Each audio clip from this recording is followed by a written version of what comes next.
Hello, and welcome to Beginning Again.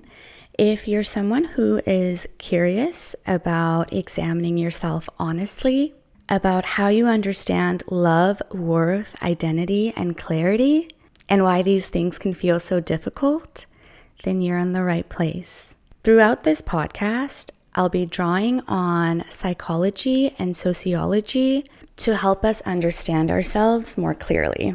Especially why so many things we blame ourselves for are created by systems and structures we didn't create. This isn't about fixing yourself. It's about awareness and honesty. Because clarity doesn't come from avoiding the hard questions. It comes from being willing to sit with them. Beginning Again is a space for honest self-exploration, self-examination, for noticing patterns, naming what's true, and choosing how you move forward consciously. So with that being said, let's get right into it. So today I want to talk about a concept that sits at the core of how we build our lives, self-worth. It's a big one. So self-worth is defined, or this is the definition I like the most. Self-worth can be defined as deep, internal, and unconditional belief that you are valuable, worthy of love, and deserving of respect, regardless of your achievements, failures, or external circumstances.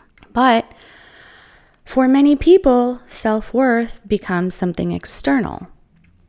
It's seen as something to be measured, something dependent on productivity, achievement, approval, status, or success. It becomes tied to how useful you are, or how accomplished you look, or how well you're performing in the roles that you've been given. Erich Fromm, a social psychologist and philosopher, wrote extensively about how modern societies have quietly redefined what it means to be valuable. Fromm believed that when societies became organized around production, efficiency, and constant growth, human worth slowly moved away from being to having more, producing more, becoming more. Progress promised something powerful: freedom, abundance, happiness, control over our lives. And for a time, it felt like we were moving closer to that promise. But instead, something else happened. People began to experience themselves less as living beings and more as instruments. Less as humans with inherent worth and value, and more as units of productivity within a larger system. Instead of asking, "Who am I?" we began to ask, "What do I contribute? What do I produce? What do I have to show for myself?" Fromm, in his book, To Have or to Be, cautioned that when society organizes itself entirely around progress, output, and growth, people start to internalize the belief that their worth and their value depends on performance. And once that happens, self-worth stops being something you feel and it starts to become something you prove.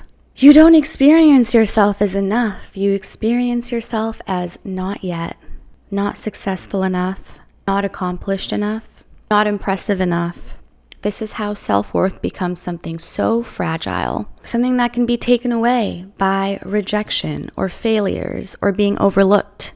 And once self-worth becomes something you have to prove, it doesn't stay contained in one area of your life. It spreads. It shows up in relationships where love feels conditional and closeness feels like something you have to work to maintain. You become hyper aware of how you're coming across. You monitor your tone. You over-explain.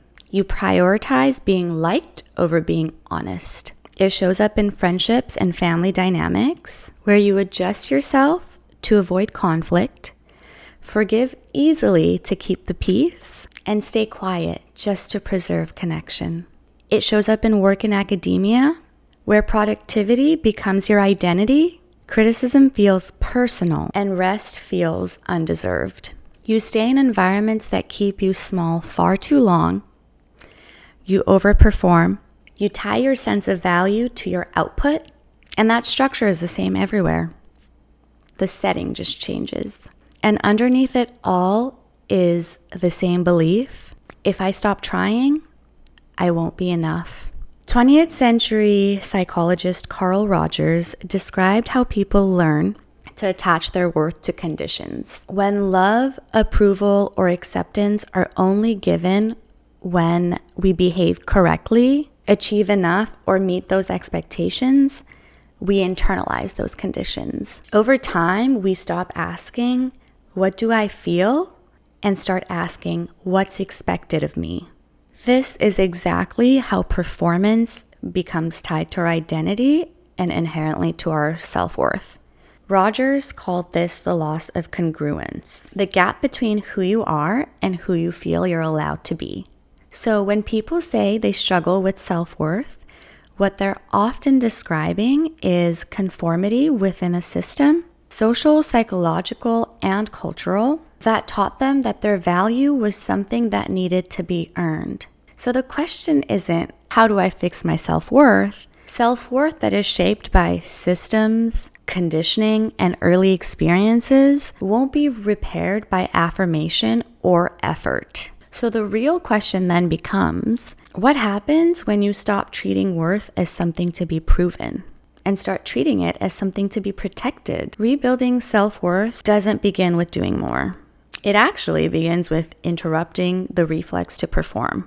It looks like noticing when you're explaining yourself unnecessarily, when you're overfunctioning to stay liked, when you're pushing past your limits just to feel enough. Not to judge those moments, but to see them clearly.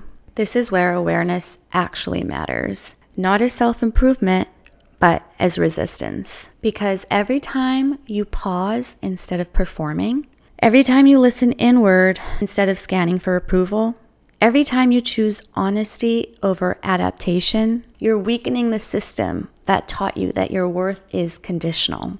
Reclaiming self-worth is less about becoming confident and more about becoming congruent. Aligning your actions with what you actually feel, value, and need.